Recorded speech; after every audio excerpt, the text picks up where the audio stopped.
In Skyrim, there exists a plethora of powerful weapons. Those that can be found provide you with a serious boost that allows you to triumph over enemies that proved to be challenging in the past. One interested in these weapons could make it a goal to collect and test all of them in order to determine which could be the most powerful weapon in all of Skyrim. Yeah, I'm not doing that. In fact, I'm doing the complete opposite. Ladies and gentlemen, my name is Frost, and this is the Skyrim Wooden Sword Challenge Run. Now, before we jump into this video, I'm going to be giving a brief explanation of what's going to be taking place. If you don't want to listen to me talk, then I don't know why you're here. Alternatively, if you just want to skip the explanation, then go to the time shown at the bottom of the screen. During this run, I can only damage enemies with the wooden sword, but there are several other methods in which to deal with them, such as traps and companions. There are also a few times in the game when a shout must be used to continue a conversation. Sometimes, this leads to damaging the individual you are talking with. Because these moments cannot be skipped and must happen for the game to continue, they will be omitted from the run. If you do not agree with this, your objections are duly noted. Moving on from that, if you are wondering if I will be showing myself with a green screen like I do in my review videos, I will not. For the sake of my sanity, I was streaming this run on my Twitch channel. You can clearly see me in the top corner here, and I just feel like showing two of me should be considered a crime against humanity. Now that all the unpleasantries are out of the way, let's move on to the run. I awoke in a cart full of prisoners, being led to what was certain Actually, wait, why am I explaining this to you? If you're watching this video, you know what happens here. I'm not wasting my time with in-depth explanations. We arrived at Helgen. I chose a Nord for no particular reason, gave myself a proper name, and was saved from this barbaric deli slicer by a big flying lizard. I left with Ralof and met the first challenge of this challenge run. Shocking, I know. If you listened to the explanation earlier, I clearly stated that I cannot damage enemies with anything but a wooden sword, which leaves me virtually defenseless in this situation. But there is a simple workaround to this, so I heroically sat back and let Ralof deal with all the enemies. I mean, somebody had to document these historical events, right? We escaped Helgen, and now I had only one true objective: to get my hands on a wooden sword. I stopped by Riverwood to unlock the fast travel point, paid homage to unarguably the best character from Avatar: The Last Airbender, then sold some stuff at the Riverwood trader to get enough coin for later, and also see if he had the toothpick I've been so desperately seeking. Unfortunately he didn't, but that's okay, I had a backup plan. I made my way to Whiterun and used the carriage there to travel to Dawnstar. You probably know where I'm going with this. If you've been living under a rock the past 9 years and don't know what I'm talking about, I'll explain it for you. In Dawnstar, there is a chest hidden under the snow next to the mine. This chest is not only filled with goods, but it is also linked to the inventory of a traveling Khajiit merchant that appears in Dawnstar from time to time. Everything that she has for sale is in this chest, and everything you take from this chest disappears from her inventory but does not count as stolen. And she happens to almost always have a wooden sword for sale. Finally, I've attained the weapon of my nightmares, and I was ready to bonk some skulls with it. I went back to Whiterun and talked to Farengar. He gave me a quest, and I went on to Bleak Falls Barrow to retrieve the Dragonstone. Now, I knew this weapon was going to be terrible, but it was worse than I could have imagined. It took a minimum of around 20 hits to kill even the most basic bandits. The wooden sword is the second worst weapon in the game, topped only by the mystical fork. You know that saying, first is the worst, second is the best? That doesn't apply here. At all. This was gonna suck. I forcefully bonked my way inside of Bleak Falls Barrow, bonked some more, and then utilized the traps built into the environment to deal with the Draugrs. Then came the giant frostbite spider. I sat here for about 5 minutes, repeatedly smacking this big bastard, which may not sound like a long time, but trust me, when you are in the moment, it is. But nevertheless, I defeated the spider, freed Arvil the Stupid, bonked him to death. Then, I did something really dumb. I recalled a speedrunning tactic, where you could fall off a ledge and quick save, then quick load before hitting the ground and you will survive. That didn't happen here, and I was trapped in this death loop. I hadn't saved, and long story short, I had to redo the whole thing. This time though, I didn't touch a single enemy. I ran through Bleak Falls Barrow, leading everything that opposed me into traps, which turned out to be surprisingly effective, and a saving grace to an idea that I had a little later. I retrieved the Dragonstone, and then a stroke of brilliance hit me harder than a milk truck with a drunk driver behind the wheel. I want to attempt more challenge runs in the future, but instead of starting a new game each time, I could just use this character to do them and save time. Since I didn't damage any enemies in Bleak Falls Barrow, this still technically counts as a pacifist run, which can be hijacked to start a new challenge. That being said, if I wanted to use terrible weapons such as this in the future, I needed a plan, a way to give myself an edge, to make these weapons actually useful. So I delayed the run to set myself up for the future by getting my enchantment and alchemy skills up to level 100 before continuing the game. I ventured back to Dawnstar and began to use an exploit that exists with the Khajiit merchant as well as all other merchants in the game. If you quick save, then attack them, then quick load, it will reset their current inventory, which also happens to reset that helpful chest I showed you earlier. I grabbed all the gear I could, went into the Jarl's house, and used the enchanter there to disenchant everything I could and enchant everything else. Then, I sold everything back to the trader, reset her, and repeated the process. This was not fun, by any means. This whole process took me a mind-numbing 3 hours to do, the same action over and over, which is why I was glad I had the viewers in my stream to chat with, or else I would probably be in a padded room right now screaming I can't believe it's not butter. I finally hit level 95 enchanting. I was so close. All I had to do was repeat the process a few more times. So simple, right? Well, for some reason, I decided to do something else. Now, I never claimed to be a genius, but what I did here was so f***ing stupid that in a way, it makes me a genius. It puts me on a different plane of intelligence where I reign supreme. You see, what I did was so pointless that when I look back on this footage, I still have no idea what could have possibly tempted me to do this. Instead of grinding for 5 more minutes, I had the brilliant idea of just paying a trainer to level me up the last 5 times. I knew of an enchantment trainer that existed somewhere in Markarth, Hamal, a priestess from the Temple of Dibella, so I traveled there. When I entered the temple, I was told that it was closed due to the fact that they were conducting a ceremony. So, I did what any respectful male would do in a feminist church and broke into the inner sanctum. And to my surprise, I was not physically assaulted. She threatened me with death, which wasn't a huge shock, but she did give me the opportunity to redeem myself by going and retrieving their new Sibyl in the village of Karthweiston. Now, as you know, I'm about as effective in combat as a severely deformed traffic cone, so I did not want to fight anything, especially if it involves saving or protecting someone. I don't like simple fetch quests, but this was the first time in my life I prayed for one. And of course, that wasn't the case. I arrived in the village, found out the Sibyl was taken by the Forsworn, then set out with her father to rescue her. I was hoping he would become an essential NPC and not be killed since he is part of this quest. I could just sit back and let the anger of a distressed father terrorize the people who took his daughter, like Liam Neeson in the movie Taken. But he got folded like a Christmas card.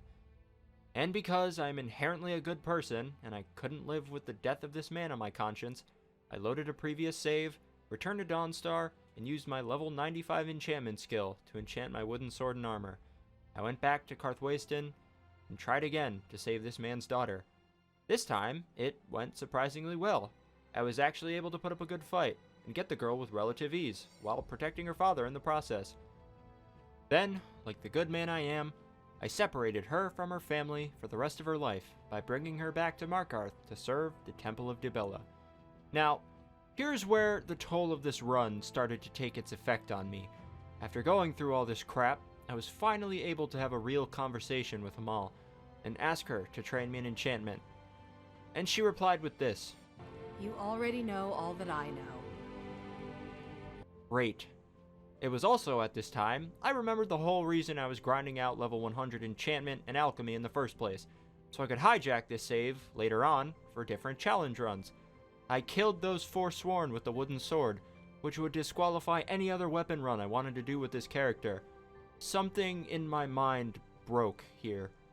I may have blacked out for a minute, but clearly the Skyrim gods felt bad for the torment they made me go through, and rewarded me with a once-in-a-lifetime sight. As I left the temple, I witnessed an angel descend from the heavens and gracefully land onto the stone floor below. This sight made me believe in miracles again and reinvigorated my passion for the challenge run. So, with a new look on life, I once again loaded a previous save back to before I traveled to Markarth and finished the grind to reach level 100 enchantment. My next objective was to hit level 100 alchemy, which was a little easier. I just had to collect a creep cluster, a giant's toe, and some wheat, and use another exploit to duplicate these ingredients, then bulk craft a metric fuck ton of the Fortify health potions to wildly level up my alchemy skill. If you are curious about the duplication glitch, it is quite simple. Grab a companion, I got Belrun from the Winking Skeever in Solitude, travel to the area behind the Breeze home in Whiterun, tell your companion to wait, drop the items you wish to duplicate, have your companion pick them up, leave Whiterun through the main gate and immediately return. If done right, your items will be on the ground and in your companion's inventory. I did this for about an hour with different potion ingredients.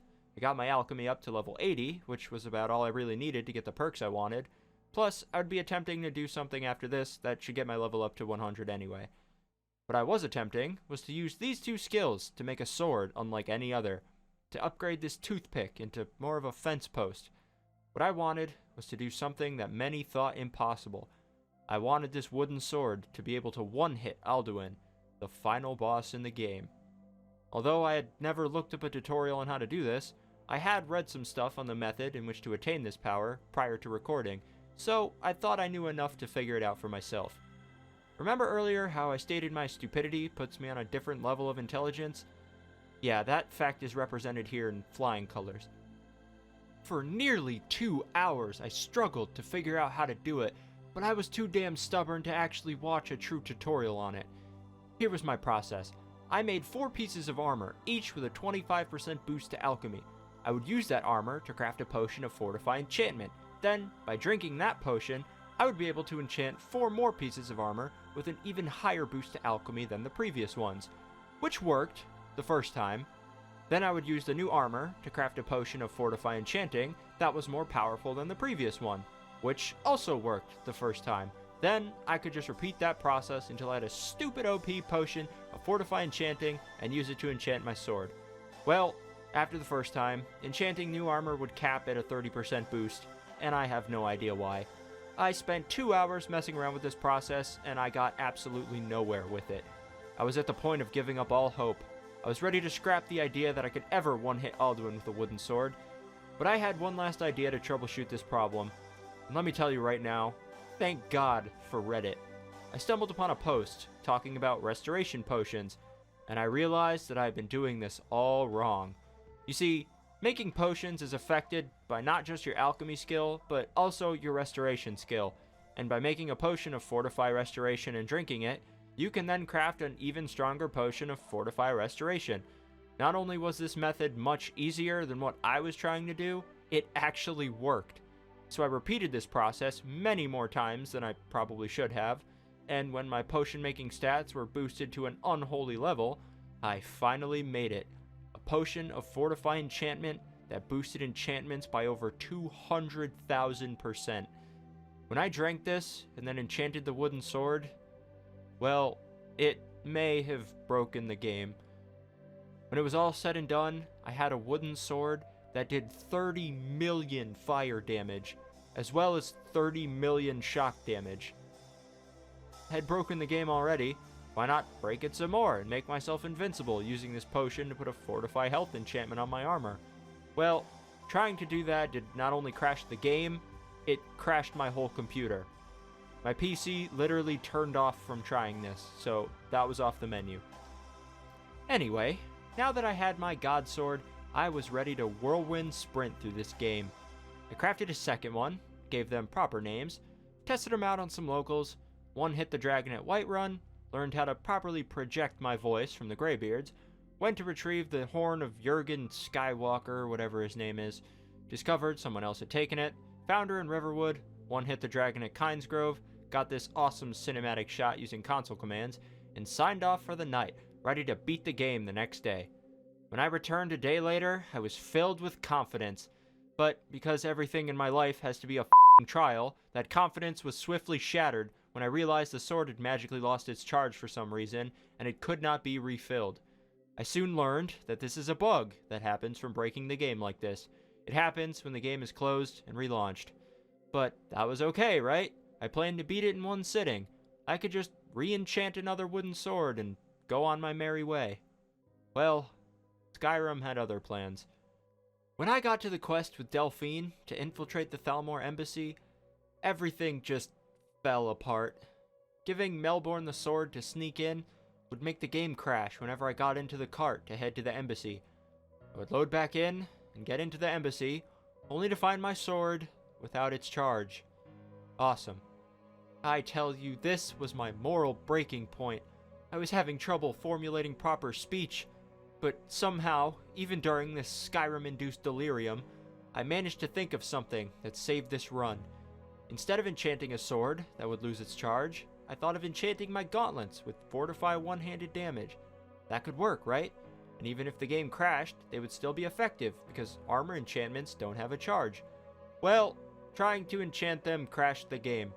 At this point, it was a pure miracle that I had the mental fortitude to try one more thing. Making another potion that was about half as strong as the one I was using, which thankfully worked, and left me with gauntlets that boosted my one-handed damage by 14 million%. At this point, I was not trying to be optimistic. I had been through so much pain, and I tried to brainstorm every way in which this could go wrong and set me back again. But I couldn't think of any, and decided to press forward with much apprehension. I made it into the embassy, hoping the enchantments would work, and I mopped the floor with those Thalmor f***ers. My optimism was starting to return, and I was ready to unleash my fury on Skyrim for everything it did to me earlier. Getting through this game was going to be easier than taking candy from a disabled baby. Every enemy I encountered dropped with one hit. Now I could continue with little to no worry. I went to Riften and found Esbern, reunited him with Delphine, traveled to Skyhaven Temple, learned of the Dragonrend shout, spoke with Parthenox about it, went to the College of Winterhold to learn the location of an Elder Scroll, found the Elder Scroll, used it to go back in time to learn the Dragonrend shout, and finally battled Alduin for the first time. Now, I think I one-hit him here, but I'm not entirely sure, because he can't be killed in the mortal realm, and he just talks and then flies away when defeated, so there was no reason to celebrate. Yet. Anyway, Parthenox told me Alduin was returning to Sovngarde to feast on the souls of the grateful dead and regain his strength. That is where I had to go to defeat him. But in order to do this, I needed to learn the location of his portal, which was only known by one of his dragon followers. I could capture this dragon by trapping it in Dragon's Reach, a palace in Whiterun which was built to capture one. I spoke to Jarl Balsac, attended a stupid council to arrange a stupid treaty, returned to Whiterun, and summoned the dragon Odiving. He gave this guard the power of flight, got caught like a fish in some garbage, submitted to me when he realized the strength of my toothpick, and agreed to fly me to Skuldafn, where the portal to Sovngarde awaits. Inside Skuldafn, I struggled with this puzzle for far longer than I should have, finally figured it out, one-hit everything in my path, and finally entered the portal to Sovngarde, ready to face Alduin. But first, I had to one-hit soon and enter the Hall of Heroes. The time came for the three heroes of old, and I, the new Dragonborn, to bring down Alduin. But let's be real, it was all me when I pulled a Saitama and serious punched the living out of him and brought him down with one hit. Which also gives me an idea for another challenge run. Finally, it had been done. Like crushing two birds with a boulder, I achieved 2 goals with one action and defeated Alduin with one slap from the wooden sword, while also beating Skyrim with only a wooden sword. Well, that's it for this video. I hope you enjoyed it because I sure as hell didn't. In total, this playthrough lasted about 18 hours, and to show you how much time I wasted getting to this point, I beat the main story in about 4. Over 3/4 of this playthrough was pure bullshit. But now, at least I have a character I can use in the future, so maybe it was kinda worth it. Anyway, if you want to see me torture myself again, or break the game in more preposterous ways, make sure you leave a like and subscribe. And if you have any ideas for a painful playthrough, make sure you leave them in the comments and I might actually attempt them. Anyway, with every fiber of my being, I thank you all for watching. And as always, this has been your friendly neighborhood gamer Frost, signing off.